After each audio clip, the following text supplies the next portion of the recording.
Nous sommes en direct de Kiev avec Irina Venediktova, la procureure générale ukrainienne. Elle traque les crimes de guerre. C'est elle qui cherche les preuves des exactions qui sont commises par les forces russes depuis le début de l'invasion en Ukraine il y a un mois. Bonsoir, Madame Venediktova. Merci d'être en direct sur BFM TV. Le président Zelensky a aujourd'hui parlé de crimes de guerre, de génocide. Vous approuvez, vous êtes d'accord avec ces qualificatifs ?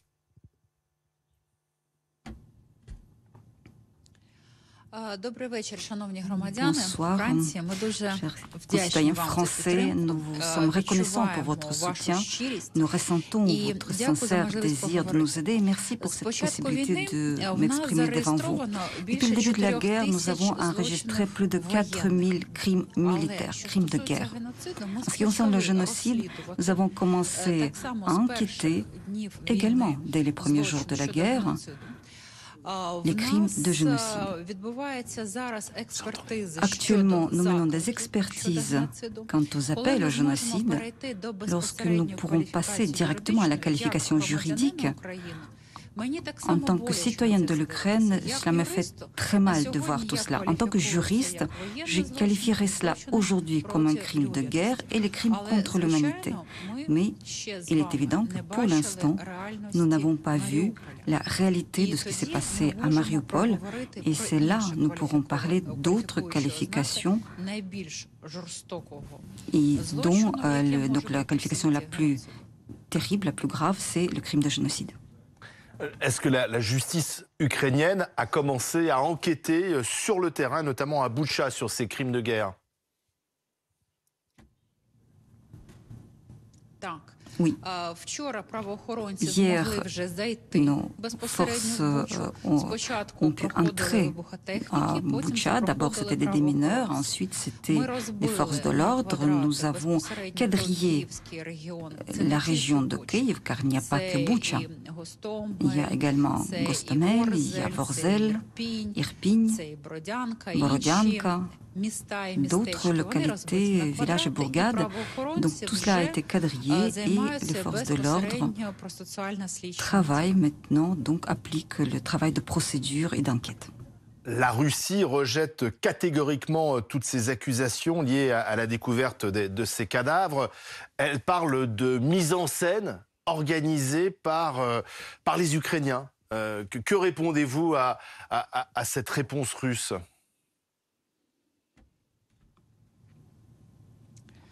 Vous savez, en tant que procureur, je n'ai rien à commenter, puisque nous avons entendu les Russes dès le départ, dès le début de l'invasion, lorsqu'ils ont parlé de l'opération spéciale, alors que nous, les Ukrainiens, nous avons ressenti une invasion à grande échelle, une guerre terrible et agressive sur notre territoire. Nous sommes systématiquement bombardés, nos crèches, nos hôpitaux. Il y a un bombardement systématique des structures civiles. Aujourd'hui, il y a 168 enfants qui ont péri et c'est un chiffre direct que nous pouvons confirmer. Derrière chaque chiffre, il y a un nom. Et comme il y a d'autres cas qui ne sont pas encore confirmés, par exemple à Boutcha. Ensuite, nous verrons ce qu'on va découvrir à Mariupol. Par conséquent, les commentaires d'un pays agresseur, d'un pays qui a agressé un autre pays afin de le détruire, qui tue les civils, les enfants, afin de détruire les Ukrainiens en tant que nation, je ne pense pas que j'ai quelque chose à commenter ici. Je dois prouver cela dans les tribunaux avec les affaires et les instructions criminelles. Vous souhaitez qu'il y ait un procès un jour de Vladimir Poutine ?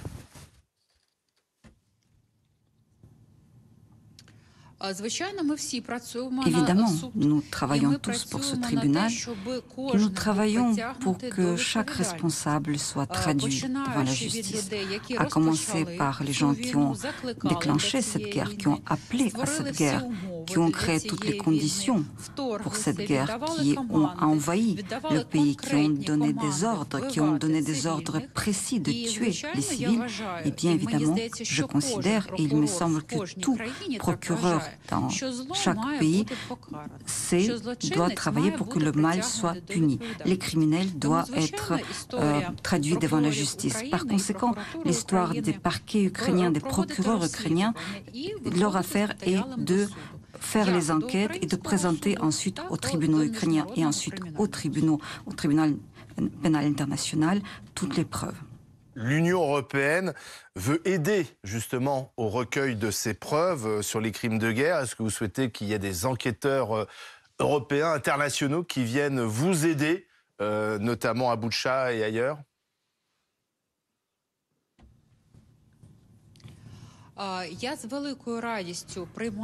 J'accepterai avec reconnaissance cette proposition et je pense que cette aide de l'Union européenne serait extrêmement importante. Nous avons déjà un groupe d'enquête internationale avec la Pologne et la Lituanie.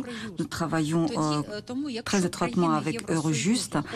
Donc si les pays de l'Union européenne veulent nous aider, nous devrons le faire dans les cadres concrets de processus pénal afin que toutes les preuves soient collectées de manière adéquate pour qu'elles puissent être présentées devant les tribunaux. Par conséquent, nous, en tant que procureurs qui sont du côté de la lumière, qui agissons dans le cadre des conventions internationales et des lois, il est important pour nous de montrer au monde entier comment nous travaillons et qu'est-ce que nous faisons. Par conséquent, cette aide, pour nous, est très importante et nous l'accepterons avec reconnaissance. Ce qui veut dire qu'aujourd'hui, vous n'avez pas, vu que votre pays est en guerre, vous n'avez pas les moyens suffisants pour enquêter sur tous les théâtres, toutes les villes où vous devez aller ?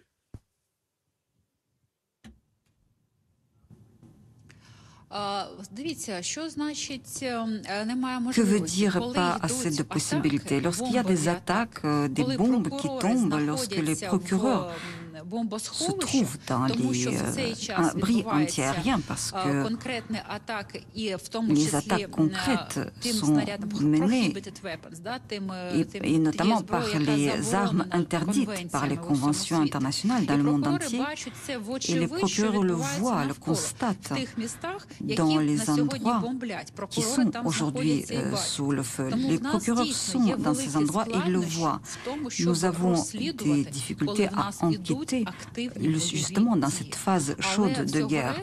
Mais pour ce qui est du reste, bien évidemment, les ressources humaines sont limitées, mais nous avons des enquêteurs de la police nationale, du service de sécurité de l'État, qui sont tellement motivés. Nous faisons tout de concert, nous avançons. Donc par conséquent, la question d'enquête est difficile dans ces conditions de guerre, complexe face à la quantité de ces crimes de guerre commis sur notre sol. Mais nous sommes prêts à les enquêter et c'est ce que nous faisons aujourd'hui.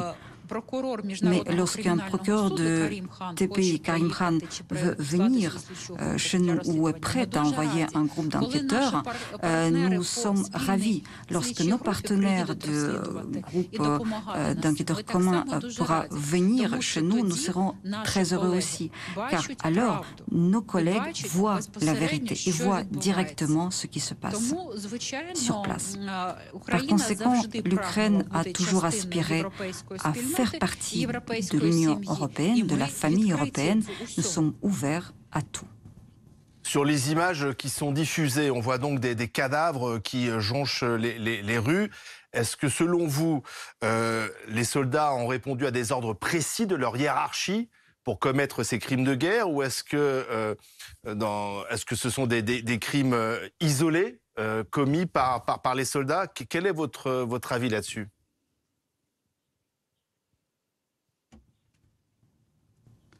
Nous voyons une grande quantité de crimes. Si nous parlons de Boutcha, donc les images que vous voyez, les gens avec les mains liées dans le dos, avec les têtes fracassées par les balles, et nous avons vu quand même beaucoup de cas comme ça, nous pouvons élaborer des versions. Mais toutes ces versions doivent être travaillées dans le cadre de l'enquête. D'autre part, nous voyons de manière systématique les attaques, les bombardements contre les infrastructures civiles, les immeubles où habitent les civils, les écoles. Il y a près de 700 200 établissements d'enseignement qui ont déjà été endommagés en Ukraine, lorsqu'on bombarde les hôpitaux. Tout cela signifie que quelqu'un a donné ces ordres. Par conséquent, dans chaque cas concret, nous allons tout vérifier. J'insiste encore une fois, nous avons plus de 4000 enquêtes qui sont déjà ouvertes et nous allons travailler chaque cas à part pour nous présenter devant le tribunal et tout sera vérifié dans le cadre d'une enquête. Est-ce que vous pensez que d'autres horreurs peuvent être découvertes encore pires que Boutcha?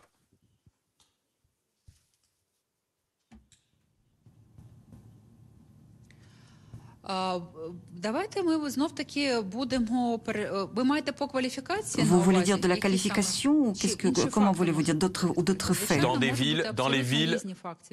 les villes qui sont bombardées, là où sont les soldats russes ou les soldats tchétchènes ou Mariupol, est-ce qu'on peut trouver pire encore?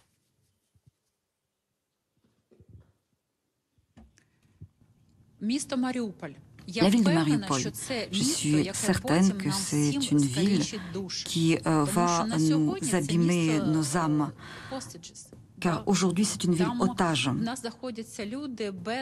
Les gens qui se trouvent là-bas manquent de nourriture, manquent d'eau, manquent de lumière et de chauffage. Les enfants voient comment leurs parents meurent sous leurs yeux et ces enfants envoient des SMS pour en parler.